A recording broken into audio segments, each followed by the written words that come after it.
How are we doing, guys? All Leeds TV, Norwich versus Leeds, and this is the match preview of the game. So we'll start with the team news. We know Adam Forshaw and Stuart Dallas are out, but it was like Liam Cooper's out for 3 weeks, according to a report I read just for this preview. And Pontus Jansson's looking like a possible doubt as well with a back injury. Obviously, he missed the Swansea game. It's not yet known at the time of recording whether he's going to be ready for the Norwich game or not. So looks like we've got two major issues at the back there. Two key defenders so far this season. Liam Cooper's been much improved, and Pontus Jansson, is always an option you want there, particularly for the height. We desperately lack the height. Where against Swansea, we got done on the cross, and that's a bit of a worry, on the height aspect of the game. So looking further on, Bielsa's press conference in general, there's a few interesting things from Bielsa this week. I think what the most particular interesting thing is about his plan A. No need for a plan B or plan C. It's to do plan A better, to always believe in plan A, and I was really impressed by that. I think what Phil Hay made a good point is that I think a lot of fans are dreaming of like a Patrick Bamford and Kemar Roofe front two. Where we're chasing the game later on with 20 minutes to go, bringing on Kemar Roofe and Patrick Bamford and putting them on together. But I think realistically, judging by what Bielsa said, as Phil Hayes touched on, it's probably not going to happen. It's probably going to be Bamford for Roofe. And I thought it was harsh bringing off Roofe against Swansea, but you have to stick with what you believe in, and that's what Bielsa did. It's very much a fluid front three, no matter what we try and play. If it's a 4-1-4-1, if it's a 3-3-1-3, we're always trying to play a front three, have a one main striker and just two wingers up close and behind him, and essentially two number 10s behind them as well. And the only way you can really do that is have one striker. So that's an interesting one too, and I think it just shows that Bielsa has real confidence in this team at the minute. To be able to say that you stick with a one striker in those kind of situations, because a lot of managers panic in that situation to go for 2 or 3 strikers, and you can lose the game 2-1, 3-1, 4-1, whatever. Against Swansea, realistically, a lot of managers panic at that point, and Bielsa didn't. Stuck to his guns and went with Roofe or Bamford, and that's good to see. Keeping calm and thinking with his head, and that's what Bielsa's going to do this season.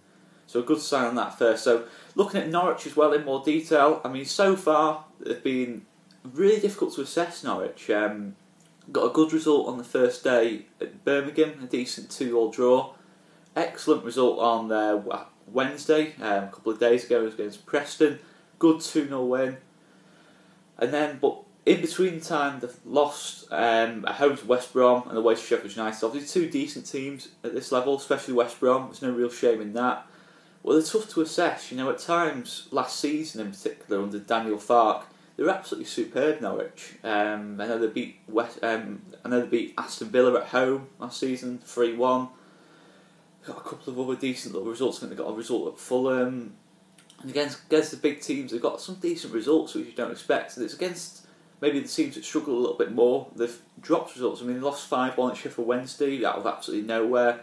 And they're a real tough team to assess. I think they're, to an extent, a little bit similar to us. Still getting used to a new brand of football, but I think obviously Farke's been there about 15 months now.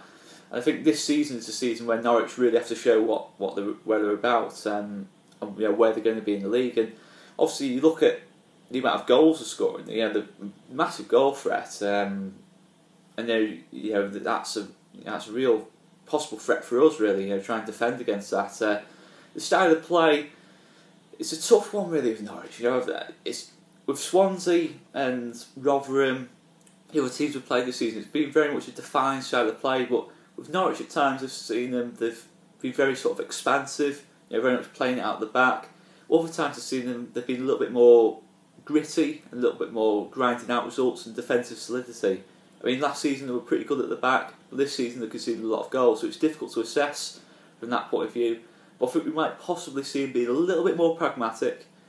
Against Preston, they looked a little bit more pragmatic for the first half of the game. Preston had probably most of the play. Judging by highlights this is, by the way, Preston looked like they had a lot of the play. But I think the second half, Norwich started to dominate a little bit more.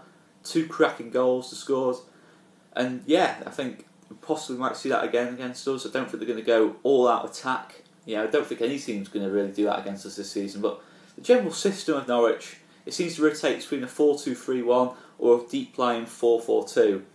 It tends to be pretty consistent, judging by minutes played, appearances. It looks like we'll probably be facing a back four.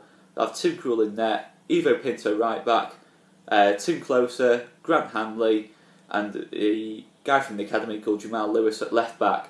That looks pretty much set in stone. That'll be what the back four is. And then it's tough to assess just ahead of that. It will probably be a midfield two of Moritz Leitner and Alexander Tettey. That's a very energetic and powerful midfield two. Very similar, I suppose, to Swansea's midfield two of Leroy Fer. I was trying to think who the other guy was now. Of Leroy Fer and Jay Fulton. We struggled badly against that on Tuesday, so similar tests to an extent. And then on the right hand side, we've got Ben Marshall, who was at Wolves last season, and we've got a lot of experience at this level. Onel Hernandez on the left, who's probably been their star this season. I'll go on to him in a second. And then it sort of rotates between a front two and a 4-2-3-1. So we've got Pukki as well, who's a Finnish striker. He's played for Celtic a little bit, and he's scored 2 and 4 so far. Made a good start to his Norwich career. And Jordan Rhodes, who of course we know a lot about, who's got an unbelievable record against us. He tends to be either the lone striker with Pukki just in behind him, or Pukki up front alongside with Rhodes. So we could potentially be facing a 4-4-2. But you look at the key players. It's got to be Onel Hernandez. He's been on absolute fire for him this season from the left-hand side. 2 goals and 3 assists. Every time I've seen him, again, just some of the skill, some of the skill he's got. It's going to cause Luke Ayling possibly a lot of problems on Saturday, but I've got confidence in Luke Ayling, best right back in the league, and it should be a really interesting battle that on the right-hand side. Onel Hernandez likes to cut in, so we might possibly need the right-sided centre-back, which will possibly be Berardi.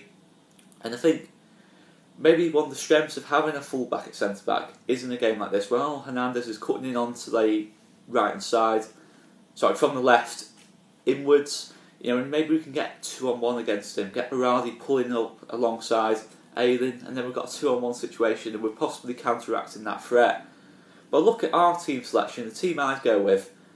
Now, I'm going to make a big call here. I wouldn't be surprised if we go with 3 at the back, because the general rule of Bielsa is to always have one more centre-back than the other team has strikers. And looking at Norwich, this might be the first time this season we face a team going 2 up front. If Pukki plays up front alongside Rhodes, that's a big if. There is a possibility that Pukki will play up alongside Rhodes, and there won't be a number 10, so less of a requirement for a midfielder.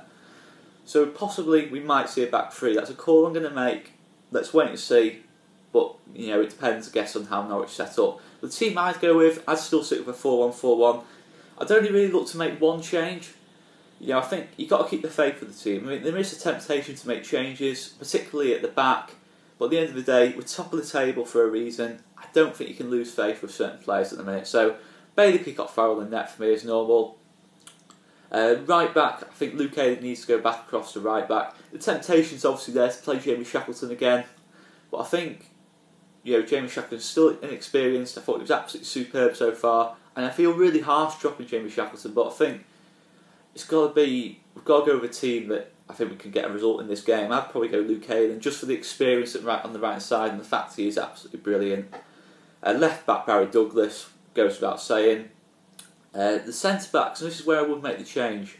I'd still go Berardi. I think we need a natural centre back in there, a bit of height. I go Conor Shaughnessy in a game like this. So I've mentioned Conor Shaughnessy a couple of times. I think he's an absolutely massive talent, and I've always been impressed with him when he's played centre back. Good on the ball, and I think he fits a Bielsa system. And I think he offers that little bit more height. Alongside Berardi, I don't think it's that much of a problem having Berardi at centre back. But I think you need someone with height next to him, to win the headers, to deal with the crosses into the box. And I think Conor Shaughnessy's that man. I think he's got a little bit of pace as well, and that's what I go with. Back four's a little bit more familiar. Luke Ayling playing back in his best position. Berardi playing back on the right hand side of the centre of the defence, and that's what I go with, back 4. Calvin Phillips, I'd still start. Now the temptation here is to possibly go with Lewis Baker or Jamie Shackleton. But I think we need that physicality in the middle of the park. And plus Calvin Phillips has been excellent so far this season. I think against Norwich Lightning and Alexander Teti, they're very physical players, very technically gifted players as well, and powerful players who are going to look to make the box-to-box runs. And very strong in the tackle. I think we just need that physicality to counteract that, and I think the most physical midfielder we have, the strongest midfielder, is Calvin Phillips. Just ahead of him, I go with the same midfield four again, or front four, whichever way you want to put it. Pablo on the right, Matthias Klick, Samuel Saive and Alioski on the left. I think there's no real reason to change that. I don't think anyone's really done enough to force any of the four out, and I think you've just got to stick with what's got us here at the time. And of course Kemar Roof up top, who was being on absolute fire for us, 4 in 4 or whatever it is, and I think he caused Tim Close and Greg Hantley a lot of problems. They are technically very good defenders, those two, but I think pace-wise they could struggle against Roof, with his movement. And I think he can drag the whole back four out of position, and Ivo Pinto and Jamal Lewis like to get forward quite a lot. They're very good going forward, and I think the potential is there for Pablo and Alioski to get in there in behind him, and of course you've got the overlap with Barry Douglas and Luke Ayling, so we can cause them a lot of problems, I think, with that system. But I wouldn't be surprised to see a back three, a 3-3-1-3, just going with the general Bielsa rule, because I think, look at the Rotherham game, Rotherham went to a front two very late on in the game, and Pontus Jansson came on. We did change into a back three for about 5 minutes. That is how much Bielsa believes and has in his belief that you need one more centre back than the other team on striker. So maybe I've read that completely wrong. I don't know. Feel free to let me know if I have. But I just think, possibly looking at a back three on Saturday. But I'd go with 4-1-4-1. That's my personal opinion. But I think another thing just to get in before the end of this preview is the unpredictable nature of the Championship. I mean, at the midweek, some of the results have been absolutely unbelievable. Like, not one of them had any real logic behind it. I mean, even our result against Swansea, you look how we've been performing over the last couple of weeks, and how Swansea have played at times. Swansea were absolutely exceptional on Tuesday, and it didn't really have any logic to it. And Stoke against Wigan, and it's Norwich against Preston even. I was expecting Preston to win that game, and it's just the unpredictable nature of the Championship, and I think it just shows that to be where we are at the minute is very, very impressive. We've had a real tough run of games, and the games we're expected to win, we have won. And I think it's just so impressive where we are in the table. And I think last but not least, I was just looking at our midfield options for the last couple of weeks, and wow. I mean, it really is something else, isn't it? You're looking at Lewis Baker, Adam Forshaw, potentially, they're two players who potentially might not be even able to get into the team this season. It shows how much we've improved, I suppose, of on last season. When Adam Forshaw was an absolute guaranteed starter last season when he played, or when he signed rather, and Lewis Baker would have been our best midfielder by an absolute mile in the last season's squad. And just look at the overall improvement to the team as well. I think we've got better quality out wide. The midfield's better. Striker options are a mile better. Patrick Bamford would just be starting absolutely every game last season. I think it just shows the overall quality we have, and that's a real good sign for me. I think it keeps the players like Lewis Baker, Patrick Bamford, Adam Forshaw when he comes back, it keeps them hungry, and when they do get a chance in the team, we can rotate things around. And maybe we will rotate things around against Norwich, because Bielsa doesn't care about past reputation. We look at Calvin Phillips, been absolutely brilliant all season, he comes off after 27 minutes. Could the same thing happen on Saturday? Could he go with Lewis Baker in the holding role? Could he play Klick in that role again? That's what I like. We're not going to...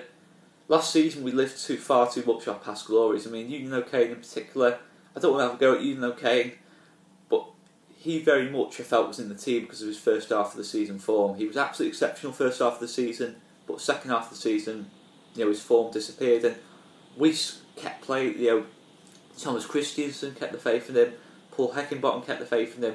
There's no way that happens with Bielsa now. The players have to stay hungry. Everything's based on performance, which is what you need in this team. And that's the point I'm making. The quality we have in that midfield now, there's not one bad midfielder at the club at the minute.